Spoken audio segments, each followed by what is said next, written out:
Hey everybody, it's Thunder. Well, I'm going to do a video today that is probably going to shake you to the core. It's going to be truthful and it's going to be in sequence. As much as I can do this off the top of my head, I don't have any notes. But this is going to be about a monstrous thing, a money monster, and the people behind it.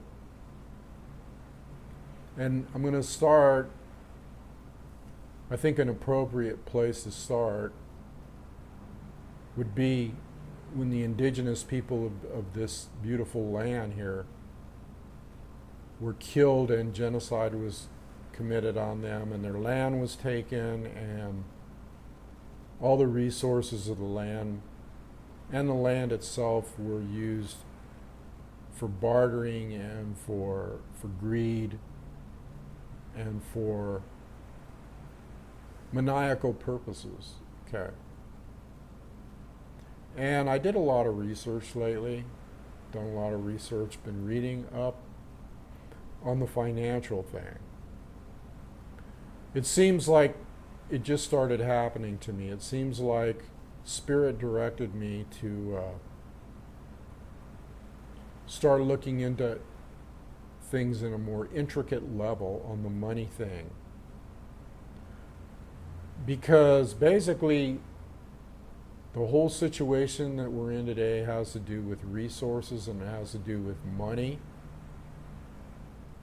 And so I figured it was time to really inform myself and others about how we got into the situation that we're in today. And that's one of abject slavery and just being indentured servants to a group of people. And this isn't just us people, it's the whole world. It's the whole world. Now, this really started with the Native American in this country and the raping of the land and the mining of the land and the selling off of it and the stealing of it.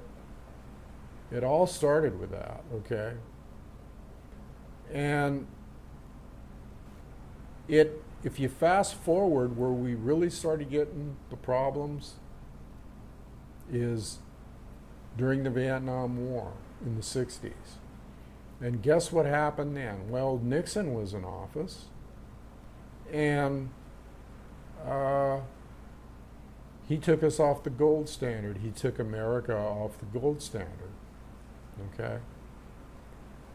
And so the money actually became worthless. Up until that time, we were on a gold standard.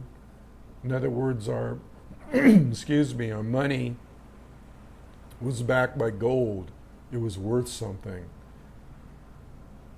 But when we got into the Vietnam War, the powers to be in the military-industrial complex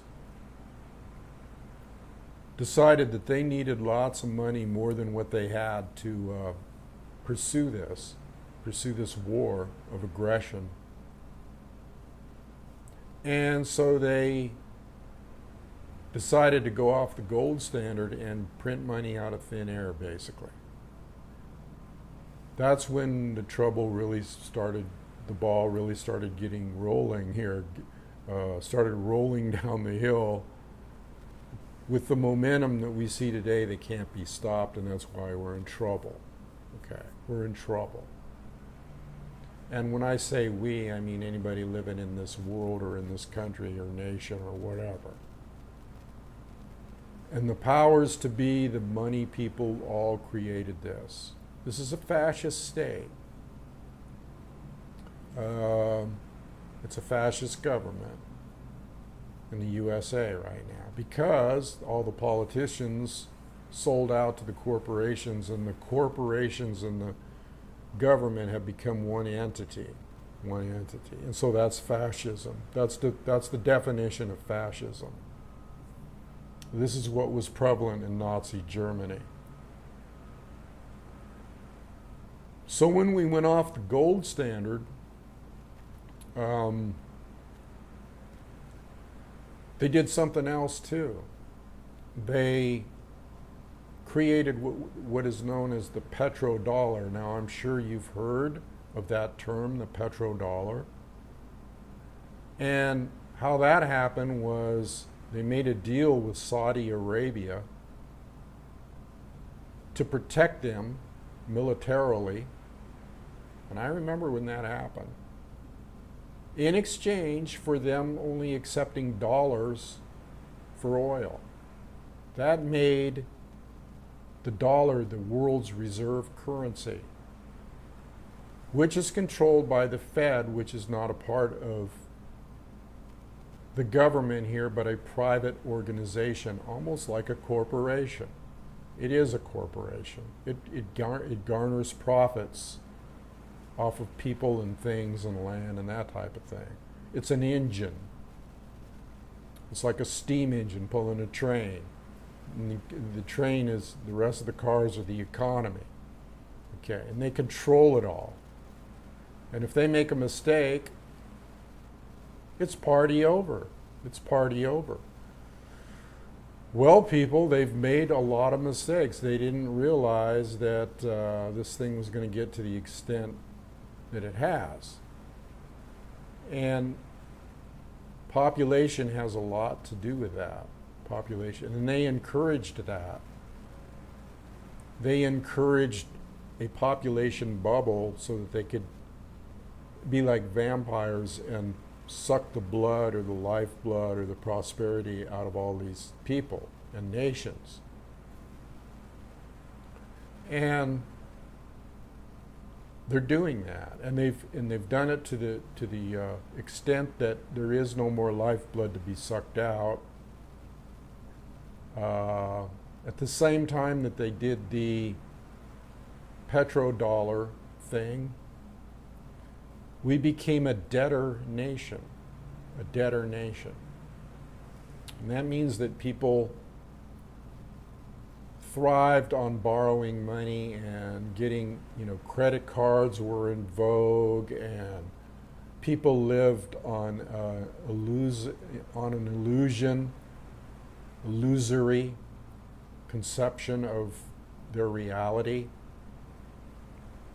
And that's when the big bubble in 2008 happened, because everybody was living in la la land and they thought they were going to buy this property, and the prices of property kept going up and up and up, and people kept trying to get in, kind of like a pyramid scheme, and they thought they were going to make money, but see, they got in at the top and it collapsed and everybody lost money and the whole economy went down the tubes, and it's never recovered. It's never recovered. Now, does that mean that people didn't make money? No, people made lots of money. Anytime there's a huge loss of money, that huge sucking sound goes to another place, like my friend Greg Manarino says, it doesn't go to money heaven. And he also wrote a good book too, which I highly recommend, called The Politics of Money. It explains all this stuff and more. But to get back to the point here, we became a debtor nation, and people are living off credit. And it's gotten out of control. And so it's gotten to the point where this monster needs to be fed more and more and more. It's kind of like a self-perpetuating, self-fulfilling monster that has gotten out of the control of the ones that started it. Okay, and now they don't know what to do. That's why you see desperation in their moves right now. You see utter desperation in them, like trying to take over other countries like Libya. And guess why they're doing this is because there's oil and resources in these countries. And the reason they're going into Syria right now and Russia's running a block is ruining their game is because there's 2 pipelines there. Oil pipelines, large ones. And Russia will not let the West get those pipelines, trust me. And so we could possibly be facing World War III. That's not an understatement. Because it's gotten to the point now where that's a large piece of property, a large resource that the West cannot do without. Not to, unless, I mean, it's a matter of survival, okay? Because they've backed themselves into a corner. And the West wants it at all costs, and Russia wants to protect it at all costs. Because it's kind of like, Katie, bar the door. In other words, let's bar the door to keep the beast from coming in, because if it comes in, it's over with. The beast is won, and Russia does not want the beast to win. In fact, Russia will probably blow up the world before they let the beast win. Or the beast will blow itself up. So that's why you see countries, the BRICS nations, like Russia and China and Bolivia and India and all these nations, I think that's the ones, forming up to go against the dollar, so they won't be in subjugation to this beast anymore. They won't have to pay that petrodollar anymore that was created back then. They can be on their own.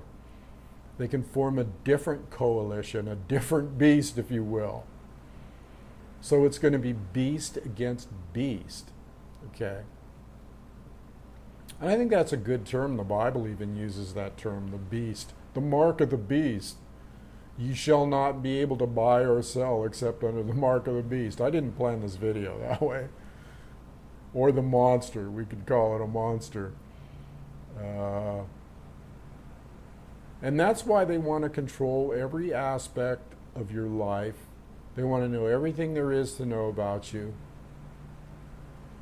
Because as population increases, it's harder and harder to control people, and so they have to have ultimate control. These people are control freaks. Okay? Isn't it obvious that they're control freaks? That's a real sickness. Have to control everybody, everything, all finances, everything. Have to control it. And that's just all of this stuff that they're doing, the creating of bubbles and blowing them up to make some people rich and some people poor, and the maneuvering of countries, and the creating of further debt, and these bubbles that they're creating, they've been unable to, like, they can't, I don't think that they can control them anymore. They've created bubbles they can't control. Or maybe this largest bubble that's coming up here is one that they think they can control and come out on the good end of by making more money on the losing end of the thing. In the stock market, that's called going long and going short, and they're going short right now. They're gambling everybody's lives on it. Now, if you have money, okay, in the bank, or you got a little money put away, you got property, or you live in near the city or whatever, and you owe money on the property, you got cars, and your everything's credit, it's not paid for in cash, and you got money in the bank, it's not yours. You're going to lose it. It's going to be gone. It's not tangible, because that money isn't real. It's not real. It's a bunch of ones and zeros. There's nothing backing it up.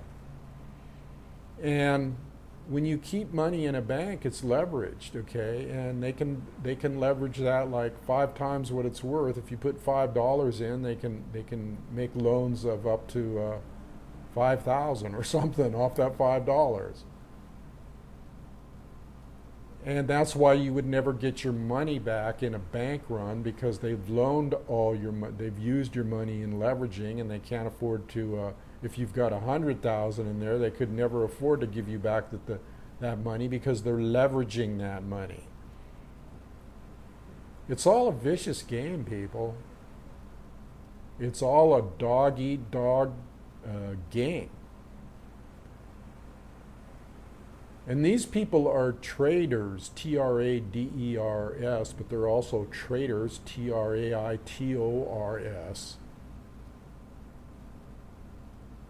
So if you got money and you're just sitting on it, it would be best to invest that money in tangible items. Tangible items. Items that people need. Ammunition would be good. Firearms. Silver. And I don't mean like these stackers. I mean silver's just something good to have. And it's real cheap right now, $14 an ounce. When it could go up to like $1,000 an ounce, good investment. Go for it. No matter how you look at this, whether everything goes down or not, at least it's pretty. You can stack it up and look at it. And land. And isn't that what Thunder has talked about? Time after time after time. The one of the most valuable resources right now would be land. If you're renting a house, or even if you own a house, it belongs to the bank. Okay. But if you take some money and buy land outright, okay, or even if you get a credit line, hey, they love that. And we know all this is going to go down anyway, so that credit line is like you're hedging your bet there. You're hedging your bet. You're playing the right poker hand, baby. Because if you buy a bunch of property, and we know all this stuff's going down real soon. In fact, it's going down so soon you might not have a chance to buy property. You might not have a chance, excuse me, to buy anything. This is a long one, I told you. Excuse me, mouth's getting dry. So where was I here? So basically, the reason that you see the intensity in the world today, and the reason that I feel it and everybody feels it, is this thing's coming to a head. It's going to blow up real soon. The more I've looked into it, the more I study it, the firmer I feel that they're kind of like in an end game right now. How long has this been going on? A long time, since 70s and before. And you cannot keep this game going that long, because the law of mathematics and the law of finances says you can't, and that's historical. It's historical. It's something that you have to go to history for and research and show that you can't do this for too long. Okay, take Thunder's word. Because I've done research on the destruction or the fall of civilizations, and it's always for this reason. It's for this very, very reason. And that reason is the squandering of resources, the abusing of resources, the drying up of resources, and war with other nations to get more resources. This is a repetitive thing throughout history. Time and time and time and time again. People have actually chopped down the last tree there was on an island, if you can believe that one. Because of their greed and wanting to get the wood or whatever for their false gods. I think that happened on Easter Island, actually. And that's kind of what we're at now. They're chopping down the last tree in an offering to their false gods of money. So I expect that this thing is, if it doesn't blow up entirely real soon, it's going to get so bad just living an everyday life that you wish it would blow up. And I think a lot of people wish that right now. I think they wish it would blow up. And I've touched on this before in my previous videos about how people want to get saved. They want to get out of this rut that they've been programmed to be in. And that rut is subservience to these people that have created this money monster.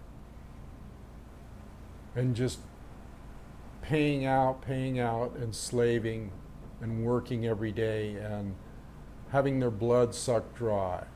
Okay. And food prices going up. I mean, I went to the store the other day, and it's like, holy shit. Really? Eggs cost this much now? It's incredible, people. If you're not paying attention to grocery prices and the packaging, you should be. That's an indication too of things going south. Trying to get more out of people and giving them less. Okay. So that's how this thing's working. You know, I hope I've given you a little insight here. I mean, it goes much deeper than this. It's so manipulative, and it's so orchestrated, and it's so, you know what we're dealing with here? When you hear people mention like drug cartels and white slavery and any kind of slavery, sex slavery, we're dealing with something 100 times worse because it encompasses all those things. These people are a mafia, a corporate mafia that deals in everything from drugs to sex slaves to taking over other countries to buying and selling people in countries to having no reverence for human life at all and sacrificing people. It's like the Mayans. It's like sacrificing to an idol. Just as sure as you'd take somebody up and drive a stake or a dagger into their heart on an altar. It's enough to bring tears to your eyes if you're a thinking, loving, compassionate person.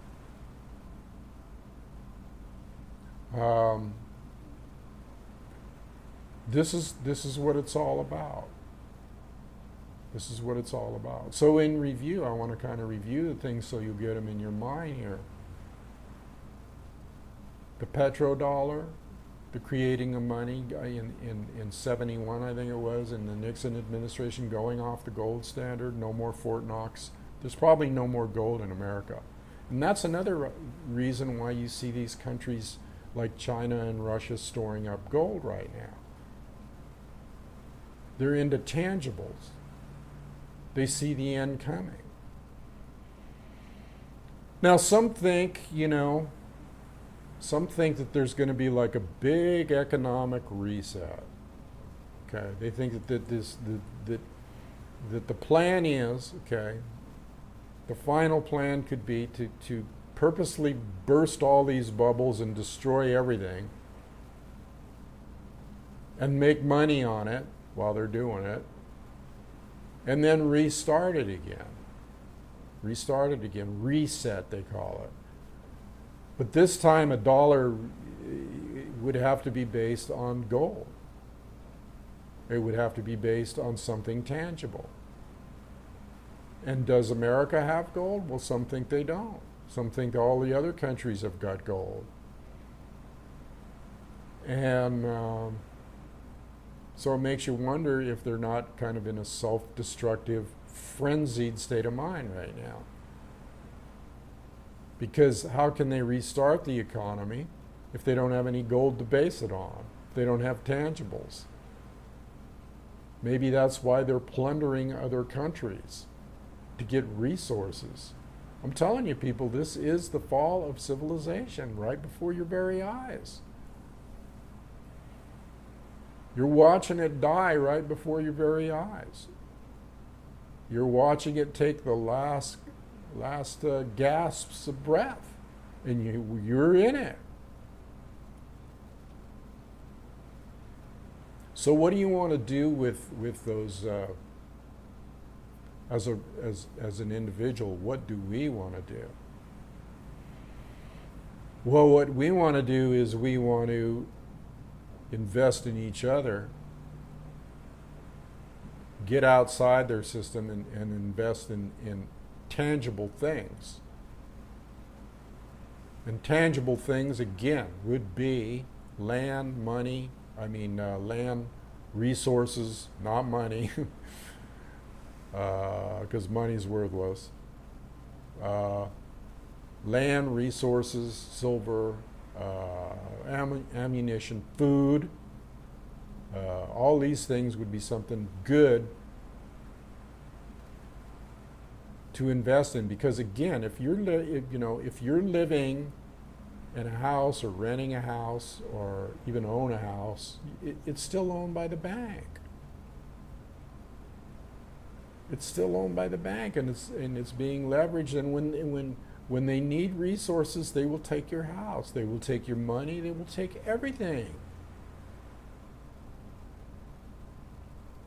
That's why I urge people to band together. That's why I formed the Campfire Council. I basically saw all this stuff coming, and I'm just explaining it in minute detail and how it came about, because people don't know how the monetary system works. And I had to do some research into it. It just comes to me, like I've said before, spirit directs me and things come to me, and I start reading up and I start getting more and more interested. And why? Mainly because I know that I can use that in my own life, and disseminate that information, to others, like you guys. It's the right thing to do. It's the right thing to do, is to inform others. Am I informing a lot of people? Not really, but I'm doing my part. And if you know others that don't know how this system works or how the monetary system works, well, maybe it would be good to share this video with them. I'm just encapsulating some things that I read, and some things that, when you start putting two and two together, it starts making more sense as to why things are critical, because people know things are critical, but they don't know how it works and why it's critical and how we got here in the first place, and that's important. And you know why that's important? Because it's about whether they think you're a conspiracy theorist or whether these fears are based on facts. Now, should we be fearful? No. No, because the more facts you have, the less fearful you're going to be. They use fear.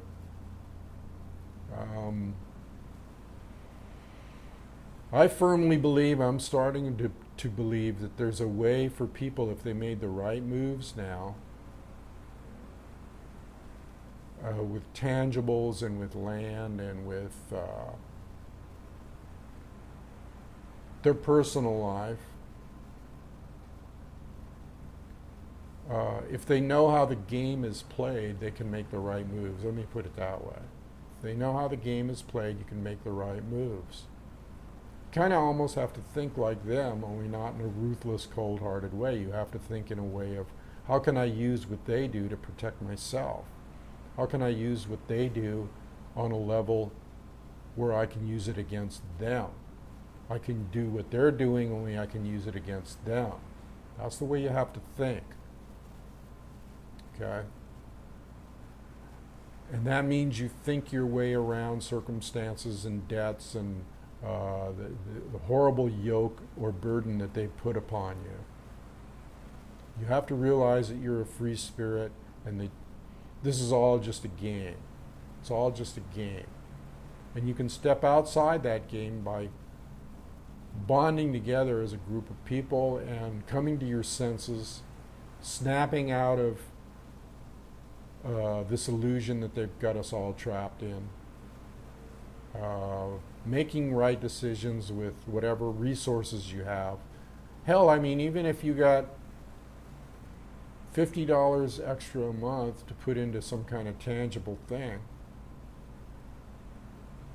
and even if you learn how to leverage and use credit in your favor, knowing that it's all going to go down anyway,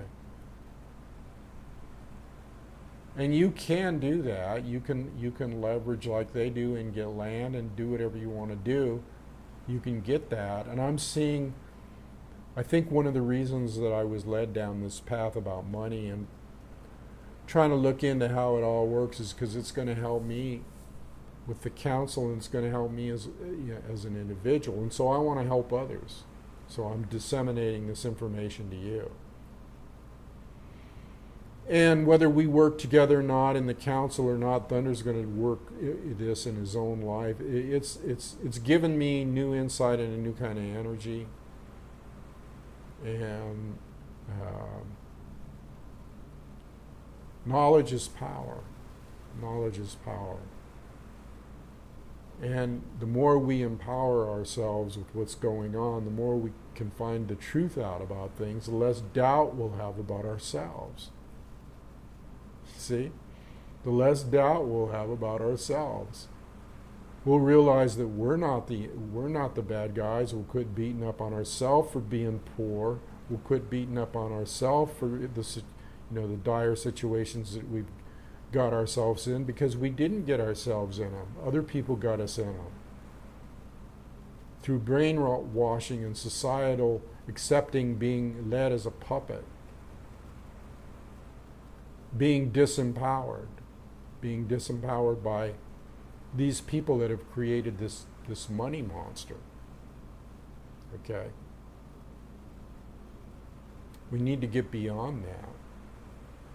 We need to realize that we have just as much power as they do. And again,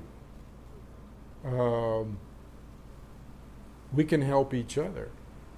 We can help each other attain things that are unheard of. You just have to do it and believe in it. If you try to stand alone, are they alone? No, they're a unified force that is horrific. So you think you're going to stand alone? I got news for you. You're not. You can stand alone as far as being free in your own spirit and all that stuff, but if you're thinking about perpetuating your survival and your family's survival or your loved one's survival, you're not going to do it standing alone. You're not going to do it standing alone. So anyway, I think I've pretty much covered what I wanted to today. Been watching the stock markets here. What's going on, people, today, huh? We'll see here real quick. Well, it's been at 38 all day. What, did they close the markets early or something? It probably started to crash, and so they closed them early. It's 9/11 today. Isn't this an appropriate video for 9/11? Because they did that too. They did that too. They killed all those people and sacrificed them on the altar of Mammon, the god of money. And I know they did that too. It's just totally indisputable that they did that. And why? I'll tell you why they did it. And this is a good way to end this video. It's a good way to end this video. The reason they created 9/11 is so that they could start the whole war on terror. They killed so many birds with that one stone, it's unbelievable. Just like they did with the petrodollar in the Vietnam War. They made it so that people would be in fear and go for any kind of war that they would promote. And all these wars had to do with was subjugating the Middle East and getting as much oil and resources as possible. And so why not blame that particular incident on Middle Eastern people? Just like they blame things on the savage Native American. Now it's the savage Islamic, okay? Just like ISIS is a proxy army with the US and has nothing to do with Middle Eastern people, except they might have been recruited some as mercenaries. 9/11 was done to propagate this whole friggin' thing, to take it one step further, to raid other countries under the guise of a noun, not an enemy, a noun. Terrorism, isn't that a noun? I don't know. It's a whatever it is. It's a word. How can you make a word an enemy? It's a concept. And they use that concept to fool everybody, to subjugate everybody in fear that somebody's going to attack them. And when it's actually them that is the worst terrorist monster you could ever friggin' imagine. If they would eat their own young, if they would kill all these people around the world like they're doing, and it is evident, like in the Ukraine or anywhere, you don't think that they would blow up a couple of towers with a few thousand people in it?